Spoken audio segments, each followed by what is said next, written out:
Listo. Hola, muy buenas tardes a todos. Me da muchísimo gusto. Gracias por acompañarnos en este primer panel de la primera Expo Petrolera Virtual de la organización Oil and Gas Alliance y a su director general, el ingeniero Ricardo Ortega, y un agradecimiento especial a la revista Petróleo y Energía y por supuesto a su director editorial, Raúl Cedeña, por hacer posible esta transmisión. Y un agradecimiento todavía más especial a nuestro patrocinador de este primer panel, que es la empresa Valero. Muchísimas gracias y bienvenidos. Mi nombre es Abril Moreno, soy directora general de Perceptia 21, somos una empresa que hacemos asuntos públicos, consultora en asuntos públicos y en energía. Fui asesora de la Dirección General de Pemex, llevo más de 10 años en el sector energético, maestría en comportamiento político y en responsabilidad social.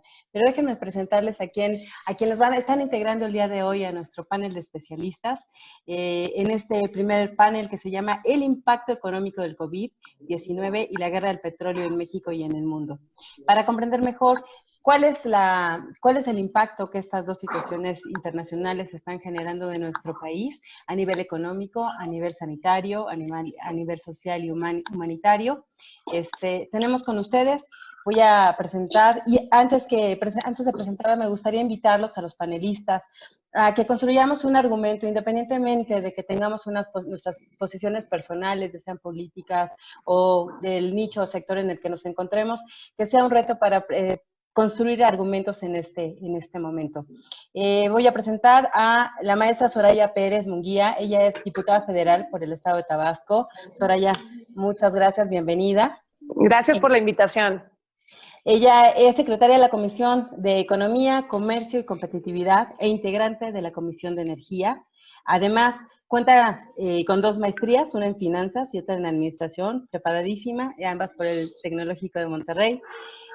Por otra parte, tenemos al ingeniero Régulo Salinas, presidente de la Comisión de Energía de la Confederación de Cámaras Industriales de los Estados Unidos Mexicanos, es decir, de la CONCAMIN, y es vicepresidente de negocios de la empresa Ternium. Régulo, muy buenas tardes. También tenemos al maestro Eric Sánchez Salas. Él es el director asociado de desarrollo de negocios de IH Markets, quien cuenta con más de 9 años de experiencia gerencial y directiva en áreas de estrategia comercial, así como en el desarrollo de negocios en la industria energética. Es maestro en administración de empresas con especialidad en comercialización estratégica por la Universidad del Valle de México. Bienvenido, Eric. Buenas tardes. Pues muchísimas gracias. Pues como ven, tenemos a un panel de expertos que estamos manejando la parte política, la parte industrial empresarial y la parte del que nos puede dar este compendio del análisis internacional y nacional. Antes que nada, déjenme hacerles una pequeña introducción del contexto internacional que estamos viviendo en el mundo. Aproximadamente a mediados del mes de diciembre surge un nuevo virus en Wuhan, China, en el cual el 11 de marzo reconocida como una pandemia mundial, a la cual le llamamos COVID-19 o más popularmente conocido como el coronavirus.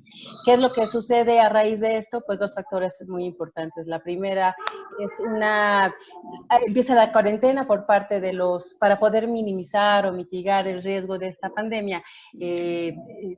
Los gobiernos empiezan a generar un encuartelamiento, una cuarentena, nos mandan a hacer home office, casi todos estamos, o prácticamente todos estamos en nuestras casas, nosotros como México llegamos un poco más tarde, y esto lo que sucede, la consecuencia es que se caen las cadenas productivas a nivel mundial, hay una baja de las demandas de bienes y servicios, hay un efecto muy importante, baja la demanda del petróleo y los combustibles porque estamos encerrados, porque no estamos produciendo, porque no hay esta transportación.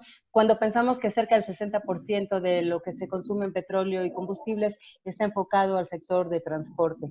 Y por otra parte, tratando de anticiparse un poco a lo que estamos viviendo en este momento, la OPEP, la Organización de Países Exportadores de Petróleo, más sus aliados, hacen una reunión el 6 de marzo en Viena para determinar, ellos ya desde el 2017 habían estado tratando de hacer recortes a la producción petrolera porque tenemos una sobreproducción de petróleo a nivel mundial, y deciden solicitar a Rusia y a los nuevos aliados, son cerca de 9 países, que se haga otro recorte más.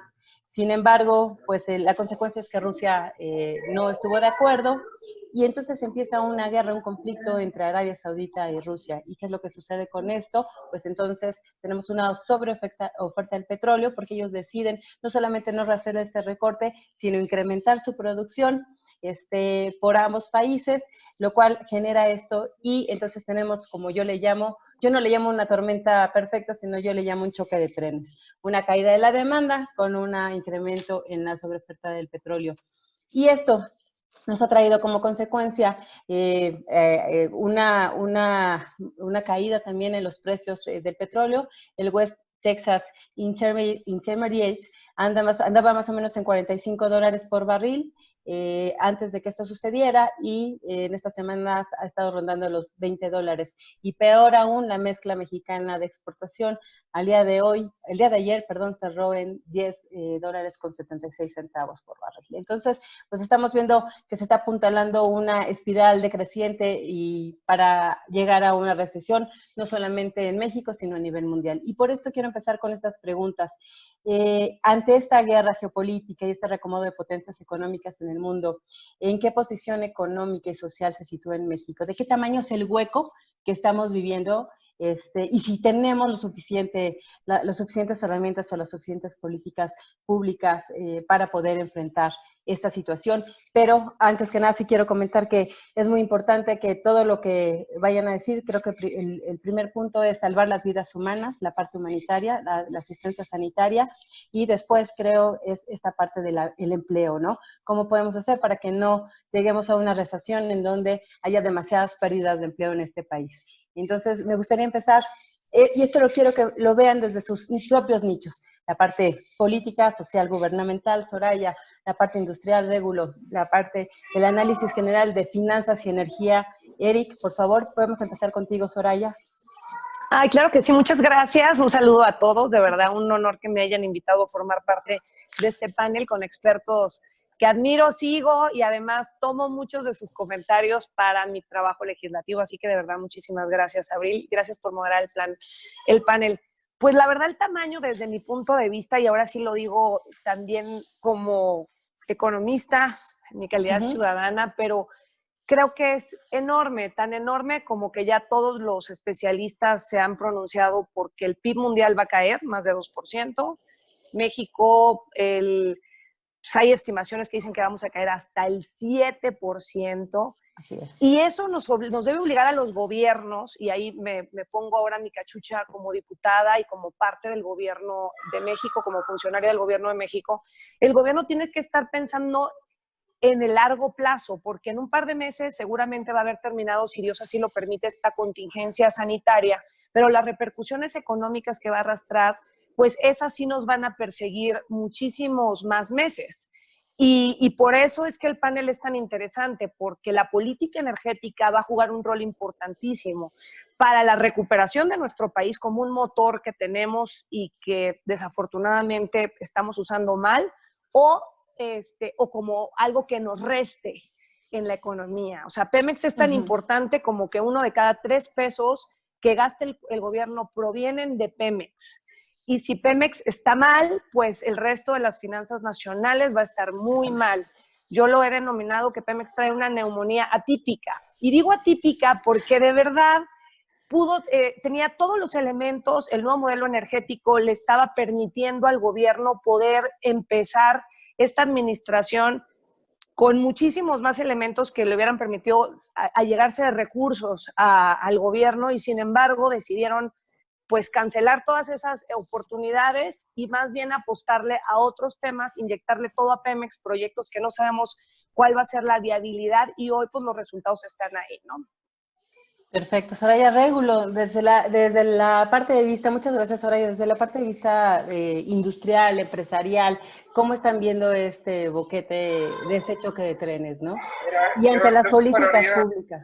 separaría el efecto en dos partes. Uno es, recordemos que México ya es deficitario en su balanza petrolífera. Así es. O sea, considerando ya derivados, gasolina, petróleo crudo, en el neto somos deficitarios. Entonces, una disminución en el precio del petróleo le beneficia a la economía mexicana porque le reduce el costo. y eso en teoría debiera darnos mejor competitividad. Sin embargo, y aquí vamos a lo que dice Soraya, las finanzas públicas siguen siendo muy dependientes de los ingresos de Pemex. Creo que ya no es así el 30 y pico por ciento de los ingresos públicos. 17% actualmente, Regulo. Es lo que te iba a decir, es alrededor de un sexto más o menos, de un 17%, que es lo que requiere, que sin embargo sigue siendo una cantidad ahí muy importante. Entonces, mucho del gasto público, sobre todo aquel discrecional, depende mucho de lo que se está haciendo ahí en Pemex. Entonces, a pesar de que en sí la caída de precios debiera ser beneficiaria para la economía mexicana en la parte de los ingresos públicos y por lo tanto el gasto público le afecta seriamente. Creo que el problema que estamos enfrentando más tiene que ver con los efectos en la demanda o en la economía en general. O sea, el problema del coronavirus lo que está haciendo es que se reduzca la demanda en todo, o se reduzca el consumo prácticamente en todo el mundo.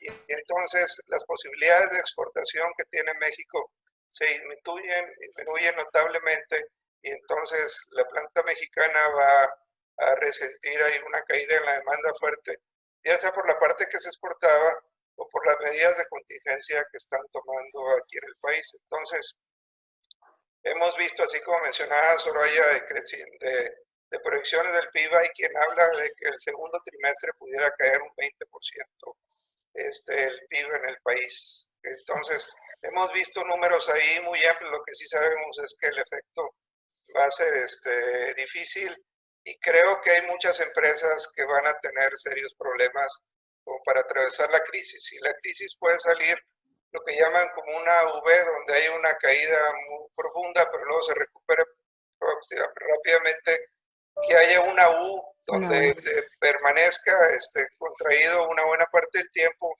o que haya un efecto de W donde cae y luego hay una recuperación y luego vuelve a haber otra caída. Entonces, ¿cuál vaya a ser el efecto acá en la economía mexicana? Es difícil ahorita de prever. Creo yo que va a ser más una U que una V. Sí, coincido contigo. Eric, ¿tú qué opinas al respecto? Y si tú nos puedes ampliar este panorama desde toda la información que tienes, tanto a nivel nacional e internacional, sobre esto. ¿De qué tamaño es nuestro boquete? Seguro, me gustaría comenzar un poquito por ampliar la parte del contexto. Cuando se habla de sobreoferta, es algo que se viene construyendo hace no menos de 2 años. Así es. Estados Unidos llegó a través de la operación que lleva a través del gas o el petróleo de shale en la franja particularmente del Permian, a colocarse como el mayor productor del mundo, llegando a producir actualmente algo oscilando entre 13 millones de barriles por día.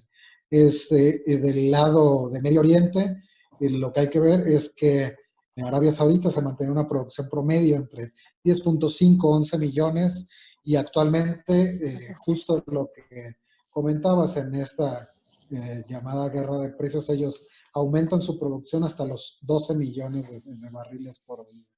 Esto nos lleva a que en el mercado, sumado con lo que Rusia está haciendo, tenemos un excedente de cerca de 3 millones de barriles día contra lo que se venía registrando hacia finales de año, pongámoslo en promedio. Esto, para poner en su debida dimensión, es solamente en excedente se considera más de 2 veces la producción total que México aporta diariamente. Wow. ¿Qué quiere decir esto? Hay demasiado petróleo en el mundo, y lo que ya tanto Régulo como Soraya platicaban, hay una caída de la demanda pronunciada y global.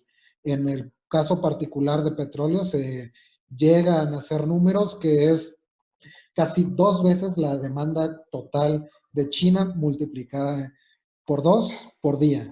Esto es cerca de 20 millones de barriles que se pierden en la demanda. Otra cosa importante para poder comenzar a aterrizarlo al caso México es que no debemos dejar de lado que a inicios de este año, después de 6 años de aviso y diversos movimientos que había en el mercado, entraron en funciones las nuevas políticas del IMO, es la Organización Marítima Internacional. Esto creó por lo menos 2 momentos en el mercado. Hacia noviembre comenzamos a ver una sustitución de inventarios que se alineaban a estas nuevas políticas, que lo que indican es las restricciones a los combustibles y crudos pesados con alto contenido de azufre, como lo es el crudo maya, que es el principal o la mayor proporción que tiene la mezcla mexicana de petróleo. Lo que esto creó en el mercado a partir de inicios de este año es en finanzas se llama un efecto de aversión, que los compradores, los grandes refinadores, comienzan ¿cómo se llaman los conceptos? A despreciar los petróleos crudos, los crudos pesados, para elegir los ligeros. ¿Qué es lo que pasa? Cuando caen los precios, ahora yo puedo elegir crudos ligeros al mismo precio que antes pagaba un pesado con alto contenido de azufre. Entonces, ese efecto de aversión se magnifica. Ok, perfecto. Y ahora vámonos al contexto nacional. ¿Estamos preparados como país? O sea, las políticas gubernamentales, el sector privado también está preparado, las políticas gubernamentales están preparadas, los partidos políticos están preparados. ¿Qué es lo que vamos a hacer? ¿Qué se necesita hacer para poder para no caer en una recesión profunda en este sentido? Soraya. Yo siempre he creído que la economía mexicana es muy resiliente, y porque durante muchos años, y ahí fue algo que trascendió incluso partidos políticos, porque pues ha habido alternancia en los últimos años, pero todos habían coincidido en algo, y era mantener la estabilidad económica de nuestro país. Se hicieron fondos como el Fondo de Estabilización de los Ingresos Presupuestarios, que pues era un guardadito que tenía el gobierno para cuando no alcanzaran las proyecciones de ingresos del país, es decir, que no hay suficiente actividad económica para que recauden lo que se requiera, líneas con organismos internacionales abiertas, reservas internacionales que también están ahí. Sin embargo, desde mi punto de vista, el problema no está empezando ahorita, sino empezó en el 2019, porque aunque teníamos este contexto de estabilidad económica, desafortunadamente tomaron varias decisiones el gobierno dentro de la Cámara. Digo, no voté yo todas esas reformas, de hecho la mayoría las voté en contra, pero se tomaron ciertas decisiones legislativas que tampoco ayudaron a la actividad económica en el país. Criminalización de los empresarios, inversión pública de dudosa rentabilidad, asustar a los inversionistas privados, en fin, todas las decisiones que se tomaron el año pasado, con lo cual cerramos prácticamente con un decrecimiento muy chiquito, prácticamente no creció el país. Entonces, así es como iniciamos este 2020, con la mitad del Fondo de Estabilización ya gastado, con una credibilidad pues muy, pues ya muy lastimada por parte de los inversionistas, y con la caída reciente de las calificaciones tanto a la nota soberana en nuestro país como a las empresas productivas, y de paso algunas otras empresas importantes en el país. Entonces es un contexto difícil. Yo siento que la economía todavía da, pero insisto, el gobierno tiene que tomar medidas inmediatas que nos permitan volver a recuperar la confianza de los inversionistas, al mismo tiempo que se sobrevive durante la contingencia sanitaria, que no es menor. Todos en el mundo lo están viviendo. Este tema nos agarró a todos desprevenidos. Yo creo que nadie en el mundo se hubiera imaginado una pandemia de esta naturaleza. Sin embargo, todos los gobiernos están actuando en consecuencia, y eso es lo que yo creo que debemos estar haciendo ahorita. Mi propuesta legislativa es que la Cámara pueda sesionar de manera inmediata bajo algunas restricciones. No tenemos permitido en nuestra normatividad poder legislar de manera remota. Eso es pues es un error. Otros países están cambiando ahorita su legislación para poder hacerlo. Pero tenemos países, por ejemplo, el Reino Unido, que decidió sesionar con la mitad de sus diputados, hicieron un análisis, la mitad de los funcionarios los diputados para tener quórum y poder aprobar las medidas urgentes. Y así cada país está tratando de ver cómo sesionan sus órganos democráticos y poder atender con las herramientas que se tienen la pandemia y sus consecuencias económicas. Antes de preguntarle a Regulo, me gustaría nada más que me dijera sí o no. ¿Políticas anticíclicas, sí o no? Sí, Y ahorita platicamos Sí, sobre claro. esas. Ah, ok. Ya me contestó antes Régulo. Perfecto. Régulo, por favor. mira, precisamente eso es lo que iba a comentar yo. ¿Cómo nos toma esta crisis, creo que mal? O sea, Así es. la contracción que se dio el año pasado en la economía se dio básicamente por una muy baja, una reducción en la inversión, tanto pública como privada. Así Y es. esa viene básicamente ahí por una falta de confianza ahí del inversionista privado. Y se requiere la inversión privada para reactivar el país. Creo que en un escenario como el que estamos viendo, donde olvidándonos de la parte política simplemente por la cuestión de donde la demanda va a haber una fuerte contracción, creo que las inversiones del sector privado vayan a ser menores que de otra manera hubieran sido. Entonces eso te viene a agravar el problema. Y precisamente para eso están ahí las medidas contracíclicas. O sea, todos los gobiernos en el mundo las están tomando. De hecho, México empezó a considerarlo, me parece a mí, de una manera muy limitada, porque hablaban el superávit que proyectaban en el presupuesto de este año era del 0.7% del PIB, y lo que decían, bueno, eso que traigo de sobrante, déjame acabarlo. Creo que en la caída que va a haber, en realidad ese superávit se va a volver déficit. Y parte del superávit tenía que ver con tomar la otra mitad del fondo de estabilización del que mencionó Soraya hace un momento. En realidad no había ese sobrante, estaríamos balanceados.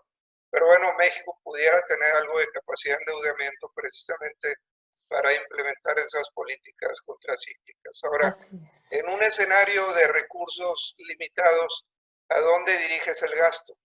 Y entonces creo yo que debiera ser en la parte de inversión, sobre todo la parte de construcción, que es la que tiene el efecto multiplicador más grande de la economía, y de preferencia debiera ser en aquellos proyectos que le resulten rentables a la economía.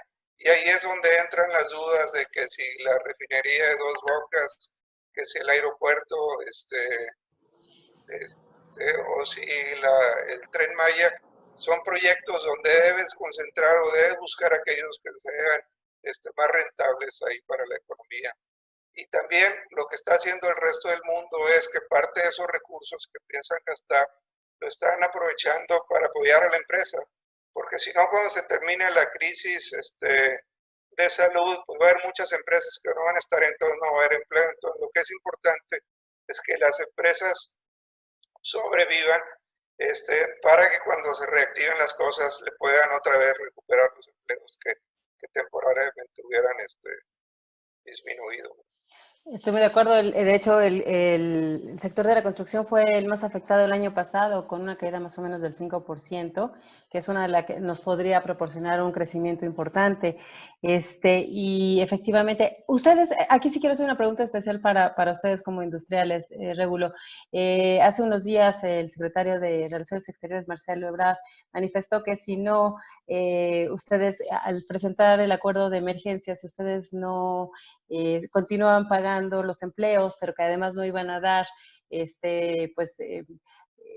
apoyos económicos fiscales a las empresas, pues entonces que tendrían una sanción administrativa o legal. ¿Cuál es el posicionamiento por parte de la compañía Mira, en ese sentido? yo lo separaría en dos partes. Creo que lo que se estaba pidiendo de parte del sector privado, y incluido con Camín, es que hubiera flexibilidad en la parte fiscal. O sea, no estamos hablando de condonar impuestos, sino que le permiten el desfasar ese pago de impuestos, a lo mejor 3 o 4 meses, pensando en que termine la crisis de salud y que otra vez las empresas puedan operar. Entonces, no estamos hablando de subsidios, sino simplemente del poder desfasar eso. Ese tema es muy importante. La parte es la que llaman solidaridad ahí con los trabajadores. Creo que eso va a depender de las posibilidades de cada empresa. O sea, si una empresa va a tener 1 o 2 meses sin tener ingresos, muchas de ellas va a ser difícil que puedan mantener una nómina al 100%. Entonces, lo que prevé la Constitución, y lo que pasa es que están aquí haciendo un juego de palabras, es que cuando se decreta una contingencia sanitaria por el Consejo General de Salubridad, eso lo que permite tanto al trabajador como al empleador es, el trabajador puede dejar ir a trabajar a la empresa y la empresa puede mandar a los trabajadores a su casa y está obligada a darle como indemnización hasta 30 días del salario mínimo. Y cuando otra vez restablezca operaciones, pues vuelve a jalar a los trabajadores que salieron. Lo que hicieron, y creo que esto legalmente, si alguien presentara un amparo, probablemente lo ganaría, es que en lugar de llamarle contingencia sanitaria, le llamaron emergencia sanitaria. Así es. Entonces, al ser una emergencia, dicen, pues no estás protegido por esa figura que ya considera la Constitución, que refiere luego a la Ley Federal de Trabajo, donde hay una serie de artículos en los que puedes aprovechar. Entonces, creo que están haciendo un mal juego ahí precisamente para pasarle la carga al sector privado. Y luego el presidente en la mañanera también dijo que iban a exhibir a aquellas empresas que fueran a disminuir o desocupar personal. Entonces, creo que lo que están pidiendo, por un lado, de que mantengamos, cierto, los trabajadores y todo el apoyo, nosotros creemos que debiera haber esa solidaridad también de parte fiscal, que le den a las empresas facilidades para poder soportar ahí la crisis. De acuerdísimo contigo. Vamos a hacer una pequeña pausa porque va a entrar Gabriel Farfán, que nos va a acompañar antes de que pasemos con Eric. ¿Están por ahí? ¿Cómo está, Gabriela? ¿Cómo estás, Gabriel? Mi nombre es Abril Morena, mucho gusto. Abril como el mes. Hola. Te presento Regulo Salinas, él es el presidente de la Comisión de Energía de la CONCAMIN, a Eric Sánchez, él es director asociado de IHS Market, y a la diputada Soraya Pérez, Perfecto. del Estado de Tabasco. Voy a presentarte ahorita, déjame nada más buscar dónde está tu nombre, permíteme. Aquí está. Ok, si quieren, tú me indicas, Raúl, cuando entremos.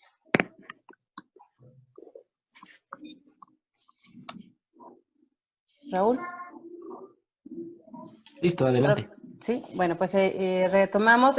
Acaba de acompañarnos, está con nosotros también el doctor, ya me perdí, ahorita los presento, permítanme, perdón. El doctor Gabriel Farfán, presidente de la Comunidad Mexicana de Gestión Pública y consultor en materia de presupuesto y gestión pública del Banco Interamericano de Desarrollo. Él es doctor en Ciencia Política y Gobierno por la London School of Economics y maestro en Estudios Latinoamericanos por la Georgetown University. Gabriel, bienvenido, muchísimas gracias por acompañarnos.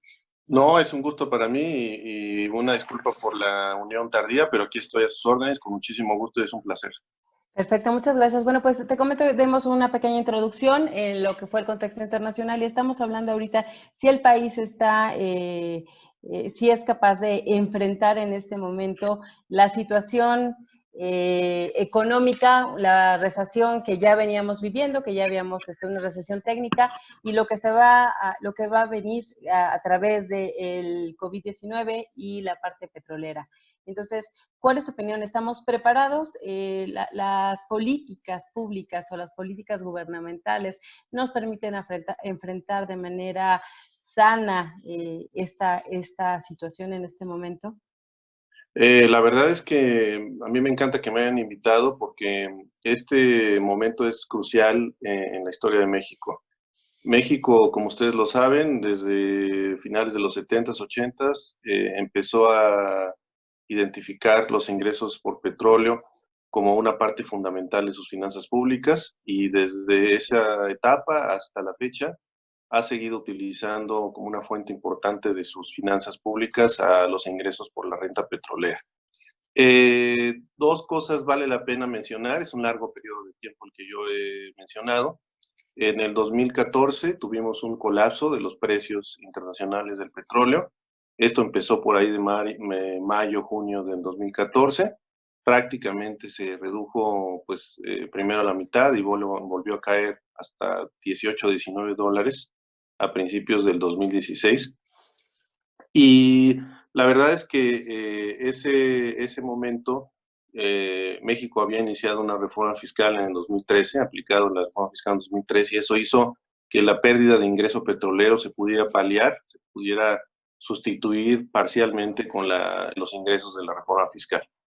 Eso parecía un momento histórico, parecía un momento importante en el 2014, pero la verdad es que la caída de los precios del petróleo en las últimas semanas nos ha tomado de sorpresa a todos.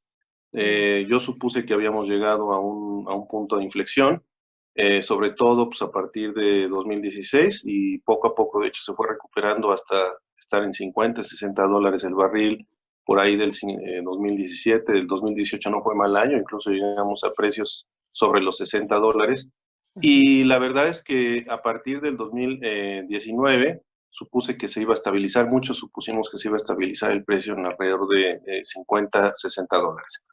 El presupuesto, como ustedes saben, federal, depende en su punto más alto de un tercio, más de 30%, en su momento más importante el 2008, pero llegó a estar en 17%. Entonces, lo que hemos visto en las últimas semanas es un reto enorme para las finanzas públicas. México es uno de los países que recauda menos en el mundo. Regionalmente, algunos países de Centroamérica lo superan, pero en realidad es un país que recauda muy poco y depende de ese ingreso petrolero en mucha medida. Entonces, la última reflexión que yo les diría es, lo que tenemos ante sí es prácticamente el fin, podría ser el fin, de Gabriel, apagaste tu cámara. Si la pudieras la prender. era o del momento. No sé qué está ocurriendo. Fíjate, me están hablando por teléfono, yo creo que eso es lo que pasó. Sí. Bueno, básicamente lo que estoy tratando de decir es que estamos frente al posible fin del ingreso petrolero y la renta petrolera como un sostén de las finanzas públicas, y lo que vamos a ver en estos meses va a ser prácticamente pues la evaporación o la desaparición del proyecto del actual gobierno de considerar a Pemex como palanca del desarrollo, considerar a Pemex y a los ingresos petroleros como una herramienta para financiar las finanzas públicas, y vamos a tener que entrar en una situación en donde todo gobierno, los gobiernos locales, los gobiernos estatales y desde luego el federal, van a tener que hacer lo que hacen los demás gobiernos en el mundo, que es recaudar impuestos de la actividad industrial, de la actividad económica, y tratar de invertir o reinvertir esos recursos en infraestructura y en servicios públicos de calidad, cosa que nosotros, desafortunadamente, pues todavía tenemos muchas brechas en el tema de infraestructura y de inversión pública, pues hemos reducido mucho. Así, pues Gabriel, me ganaste la siguiente pregunta y era como quería introducir a Eric. Eric, retomemos esta parte, por favor, de Gabriel, si nos puedes ayudar a ampliarla. Es el fin de este sector de hidrocarburos petrolero como palanca de desarrollo del país. ¿Podríamos platicar sobre esto? Me gustaría comenzar por algo que mencionaba Régulo. Y otro tema también que Soraya ya decía. Uno, lo que se observa como la crisis en este 2020 alrededor de la industria petrolera es algo sin precedentes. Cuando Soraya aborda adecuadamente y dice que quizás las políticas públicas no son las adecuadas, yo no restaría la importancia, pero diría, no hay un gobierno en el mundo que pudiera estar preparado para lo que se venía con esto. Todos los factores que se cruzan en el mismo momento crean lo que muchos llaman la tormenta perfecta, y no habría manera de suponer que llegaríamos a esto. Por otro lado, construyendo la respuesta, ya Regulo decía, y yo lo ampliaría a lo estrictamente técnico. Desde el punto de vista de finanzas, cuando nos vemos en una situación como esta, lo que tenemos que buscar es recursos de retorno rápido, proyectos que nos comiencen a generar flujo de efectivo y además de alta rentabilidad. Entonces, no podemos poner cosas cuyo retorno de la inversión se vaya 30, 35 años en adelante, como es un proyecto, ya comenzando a responder, típico de refinación, Esos proyectos tienden hacia los 35 años, hablando de una refinería de condiciones o características similares a lo que se ha dicho, alrededor de 300,000 barriles, y esperar que en 35 años comencemos a generar ingresos. Lo que ahorita se necesita es, aunque sea menos, pero que comencemos a generar ya, ¿no? Por otro lado, comenzaría a hablar, si bien no estoy en posición de decir, yo a diferencia de mis colegas que me acompañan al panel, de Gabriel o Soraya, no soy especialista en administración pública, sí les puedo dar el contexto de la industria petrolera.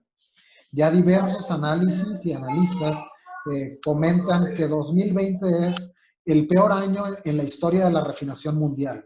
Eso nos dice mucho y aunque pueda sonar un poco a contrasentido porque, como bien platicaba ya Regulo, caen los precios del petróleo y uno dice, bueno, es la materia prima, sí, pero no es lo único que se necesita para poder refinar petróleo.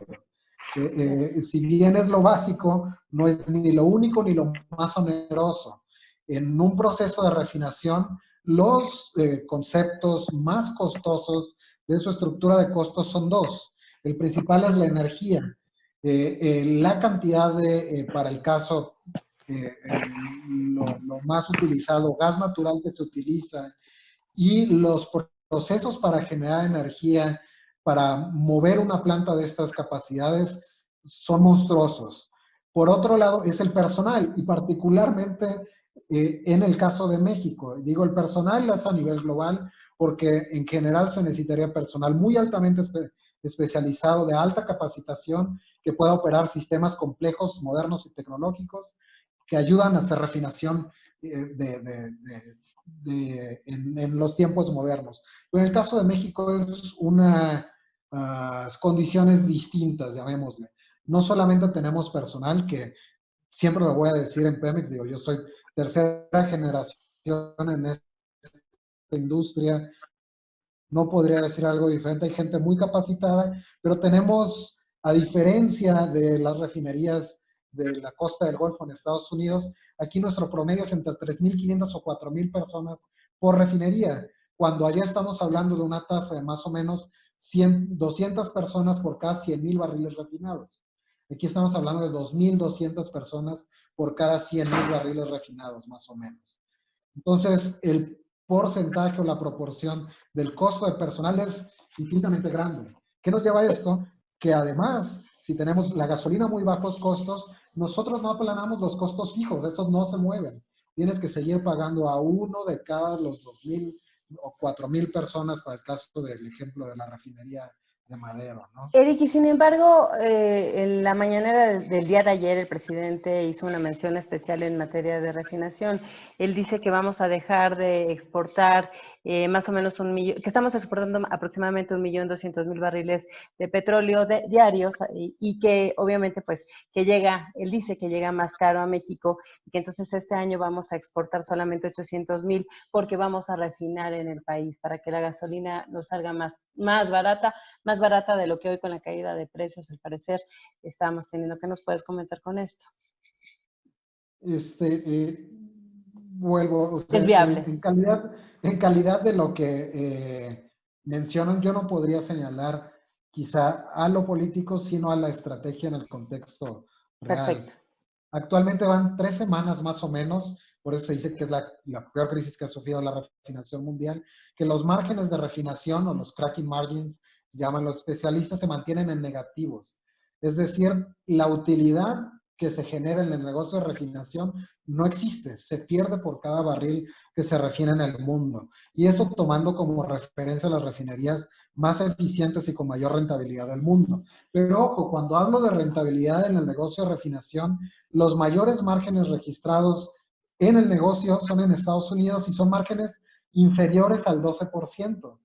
En México, llevándolo hasta última milla, no podemos suponer algo mayor al 4% del margen en los refinados. Entonces, decir que con los precios actuales de la gasolina tendríamos un mayor beneficio refinando localmente, a diferencia de importándolo, cuando ahorita hemos visto hace 2 semanas precios de 30 centavos por galón de gasolina al mayoreo. Esta semana hemos estado a 50 centavos de dólar por galón de gasolina al mayoreo.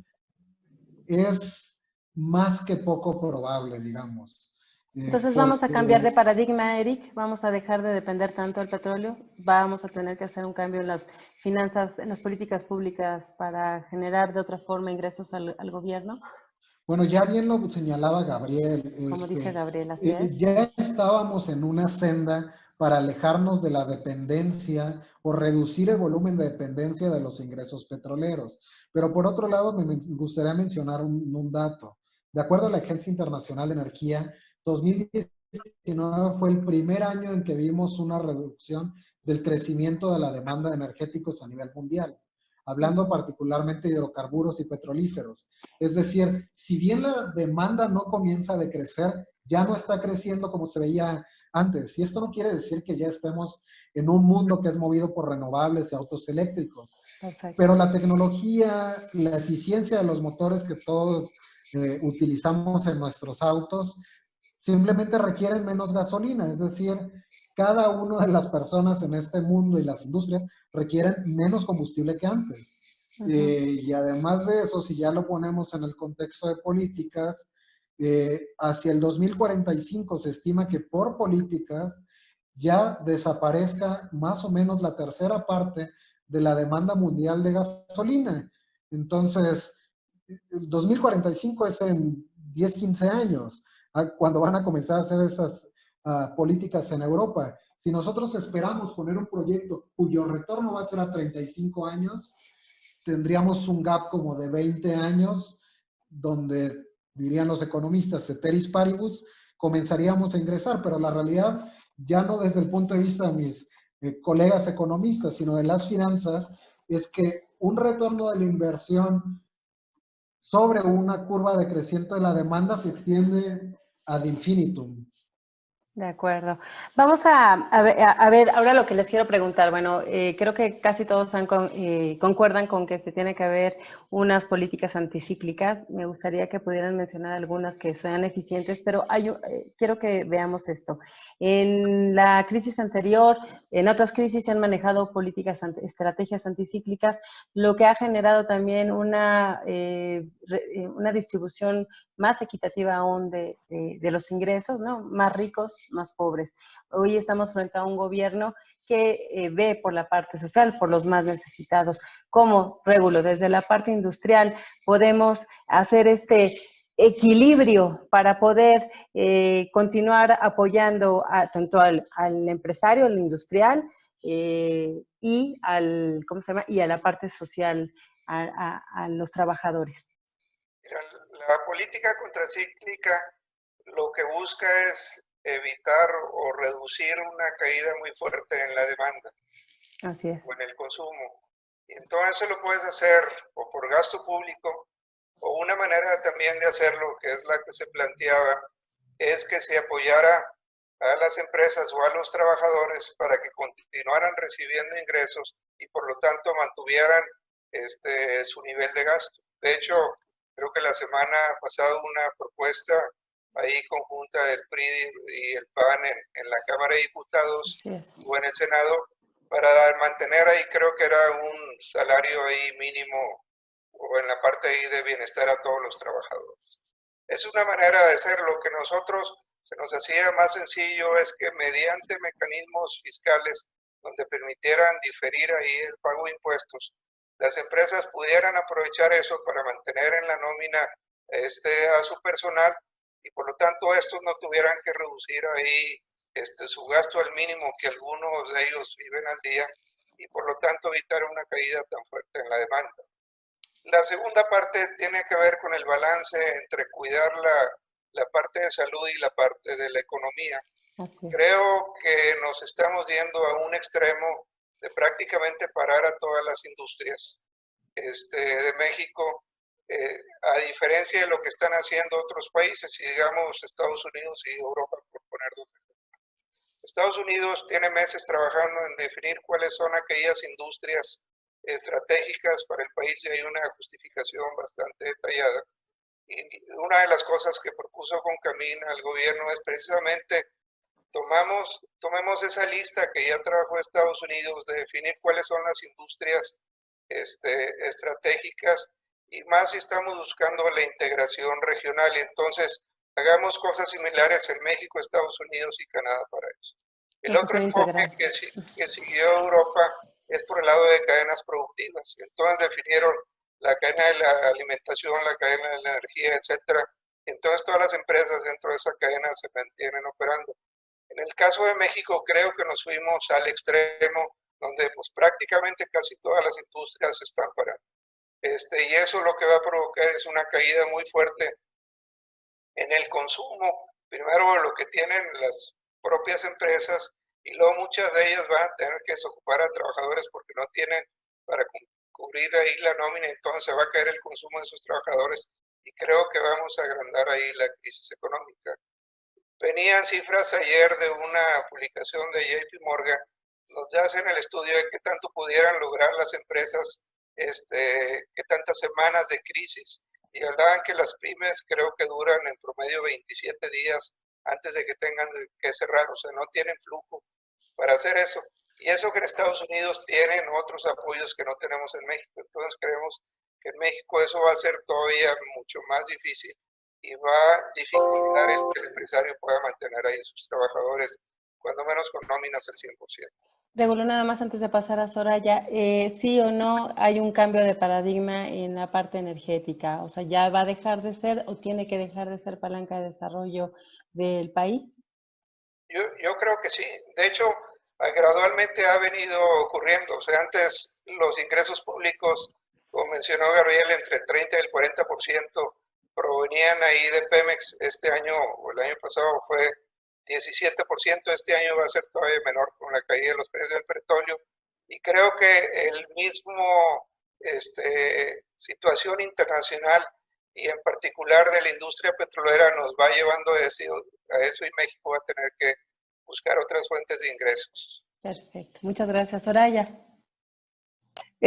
Bueno, no sé por cuál de las dos preguntas quieres que inicie, pero no me quiero quedar con las ganas porque hay expertos en el panel y me parece que tengo esta duda y quiero que me la confirmen o no, digo, porque al final yo no soy una experta en el tema petrolero, pero sí creo que el principal problema que tiene ahorita el gobierno mexicano es que no está usando el potencial energético que tiene. O sea, Pemex 2019 cerró con pérdidas multimillonarias debido a cómo se está manejando la empresa por los proyectos a los que les ha decidido invertir recursos y que no están siendo rentables.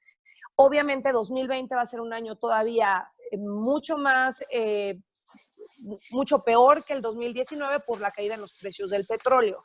Sin embargo, me queda la duda, a ver, México podría estar generando ingresos a partir del potencial energético que tenemos si estuviéramos haciendo las cosas de manera diferente o de plano, o sea, no le ven futuro al tema energético, porque salta el tema de la transición energética. A mí me parece que otros países sí le están apostando a ese tipo de negocios y están también generando ingresos, y ingresos también nacionales, porque muchas de las empresas que generan energía, incluso limpia, también algunas son estatales. Entonces, bueno, ahí me queda la duda así al 100 sobre si México debe o no seguirle apostando al tema energético y me encantaría que me ayudaran porque es parte del trabajo legislativo en el que estamos unidos en la Comisión de Energía. Te pregunta Gabriel. Eric, ¿alguno de los dos quisiera contestar esta?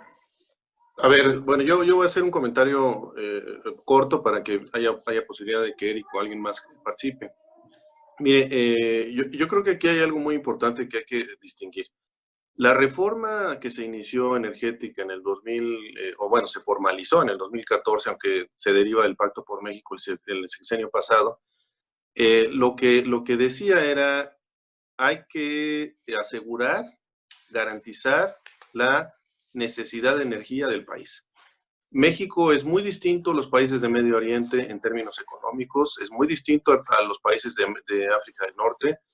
Podemos ir país por país, pero lo que yo le puedo decir es que por el tamaño de su población y por la diversificación de su economía y la orientación externa de la misma economía al sector exportador, México requiere cada vez más una gran cantidad de energía y diversificación de energía de la matriz energética. Ahora, Dicho esto, la reforma energética del 2013 estuvo orientada o partió de la hipótesis siguiente. El gobierno de México no es capaz de ofrecer o dar o garantizar la oferta que la demanda económica del país requiere. Y por eso se requiere abrir el sector. Sin embargo, un aspecto que no se tocó, no se analizó por cuestiones quizás políticas, es que la misma reforma también, por cuestiones, insisto, de economía política, incluyó en esa matriz el papel de Pemex. Entonces, el papel de Pemex no abandonó digamos, el paradigma de ser la rectora o ser la reguladora o ser, digamos, una especie de monopolio avasallador del sector energético. Incluso recordemos que muchas de las metas que se prometieron entonces, pues eran francamente irrealizables. En términos del PIB se decía que íbamos a crecer al 5% en el 2018. En términos de la producción petrolera, se decía que se iban a alcanzar 3.5 millones de barriles diarios. O sea, hay muchos indicadores, no se los voy a decir, está ahí, pero lo que quiero decir es que también esa reforma aspiraba a que Pemex creciera, a que Pemex produjera más y que siguiera su papel. Tan es así que se le dio la ronda cero para que pudiera escoger y para que se pudiera quedar lo más interesante para Pemex en términos de campos para explotar y explorar. Entonces, cuando llega el nuevo gobierno, el gobierno actual, vuelve a la lógica previa, digamos, de la reforma energética, confiando o pensando en que es un tema estrictamente de corrupción o es un tema estrictamente de saber usar los recursos para devolverle a Pemex ese rol rector en el tema energético. Sin embargo, el país requiere de otro tipo de energías, la energía geotérmica, la eólica, la solar. O sea, el país es muy rico en energía, pero energía no es igual a petróleo crudo. El país tiene mucha energía en todos lados. Lo que ocurre es que ese tipo de modelo de negocio pues requiere necesariamente la participación de los privados y asumir que Pemex puede hacer todo, es decir, producir gasolinas, generar, explorar y explotar para temas de petróleo crudo, distribución, almacenamiento, es imposible. En un país del tamaño de México, de la diversificación económica, es imposible.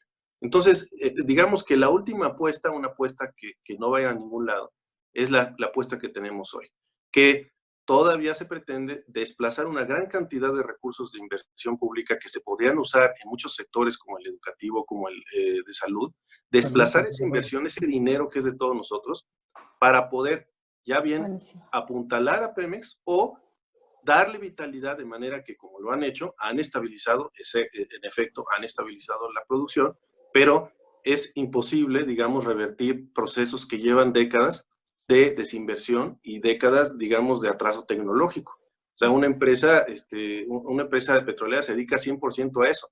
Un país tiene dificultades para ser empresario del petróleo y los ejemplos están en Medio Oriente y están en otros lados. Entonces, aquí el tema es, la energía se necesita. La economía requiere de energía, particularmente una economía como la mexicana, pero lo que es imposible, ya hoy, podría haber sido posible en los 70s, en los 80s, lo que es imposible el día de hoy es que un gobierno tenga una paraestatal o dos paraestatales y que eso le asegure, le garantice poder, digamos, cumplir, ¿no? O alimentar la oferta que se requiere. Entonces, es básicamente, ese es el problema, y es un problema que tiene que ver, y con esto termino, con el incentivo del gobierno a no dejar, que ocurrió con la reforma energética del 2003-2014, a no dejar de obtener ingresos por renta petrolera. O sea, esa negativa implica un cambio radical, político y económico, de depender de la productividad y de los impuestos de las empresas y de los individuos.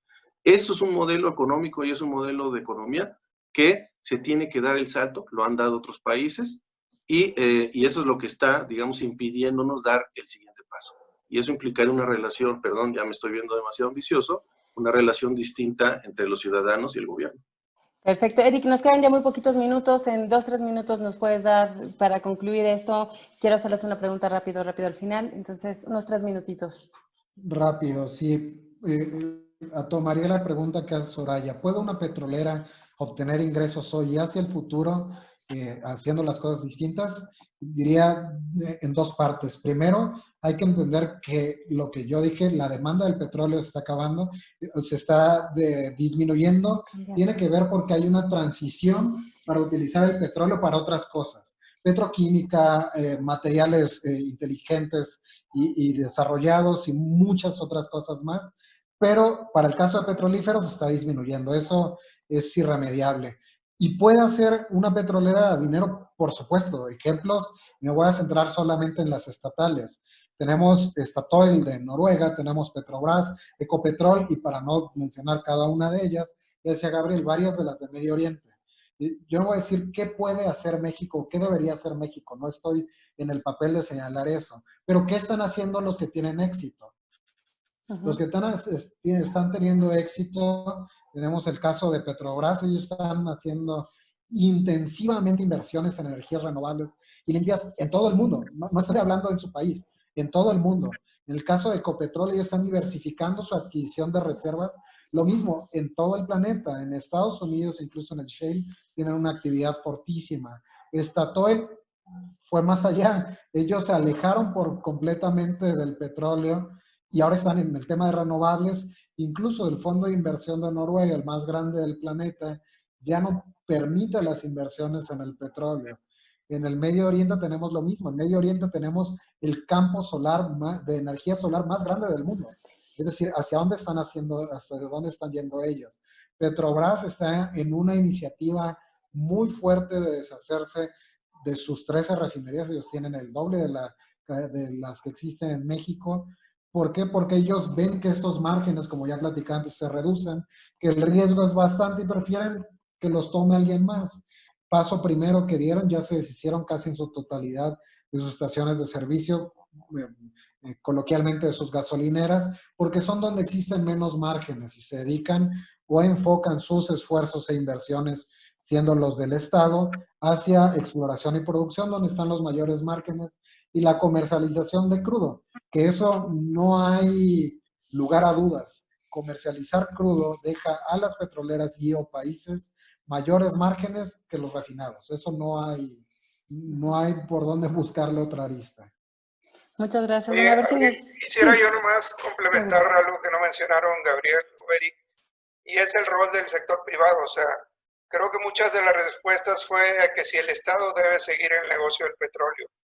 Precisamente para eso se hizo la reforma energética y los recursos limitados del Estado que se dediquen a aquellas cosas que requieren, y eso abre oportunidad de que si el sector privado quiere entrar en esto, existe la posibilidad de que ellos inviertan. De cualquier manera, el gobierno se lleva la mayor parte de la renta petrolera que genera, del orden del 80%. Eso es. Y entonces ahí puedes tener el mejor de los mundos, donde el gobierno dedica sus recursos limitados a aquellas cosas donde tiene que estar y permite al sector privado entrar en actividades que conoce bien y donde puede ser competitivo, y la mayor parte de esa renta petrolera de cualquier manera regresa al Estado. De acuerdo. Así es, Regulo. Bueno, ya tenemos 2 minutos y lo que quiero, esta pregunta ya no me dio tiempo de hacérselas, pero me gustaría dejarla para reflexión. En un momento dado que las políticas del gobierno actual no cambiaran, ¿qué van a hacer ustedes de acuerdo desde su propio nicho para poder implementar sus propias acciones para ayudar a minimizar o a disminuir la recesión que tenemos o que ya estamos viviendo y la que viene y cómo la vamos a enfrentar desde cada uno de sus trincheras? Y para cerrar, quisiera yo decirles que creo que es importante que ahorita las acciones que se lleven a cabo, lo más importante es atender la emergencia sanitaria que se está viviendo, porque lo más importante son las vidas humanas. En segundo lugar, yo creo que es el empleo, es que logremos lograr un equilibrio, que no haya tanto desempleo, que no haya una caída tan drástica en esto. Y tercero, pues que se hagan algunos paquetes fiscales, monetarios, que puedan ayudar, ya sean estas medidas anticíclicas que hemos estado hablando durante esta hora, para poder salir adelante y posiblemente en un cuarto punto, pues ver si podemos lograr una transición y minimizar este impacto de las finanzas públicas en materia de hidrocarburos y combustibles para llegar a una transición energética, ¿no? Eso es lo que yo vería en este momento. Les agradezco muchísimo, estamos a nada de terminar. Muchas gracias, Soraya, Regulo Salinas, Eric Sánchez Salas, Gabriel Farfán. Muchas gracias a ustedes y gracias a todos ustedes, amigos, por habernos visto en Oil and Gas Alliance en esta primera Expo Petrolera Virtual. Muchas gracias a Petróleo y Energía y a nuestro patrocinador, la empresa, ya se me fue, ya me van a matar, Valero, muchas gracias. Muchas gracias a todos, que estén muy bien. Gracias a todos y hasta luego.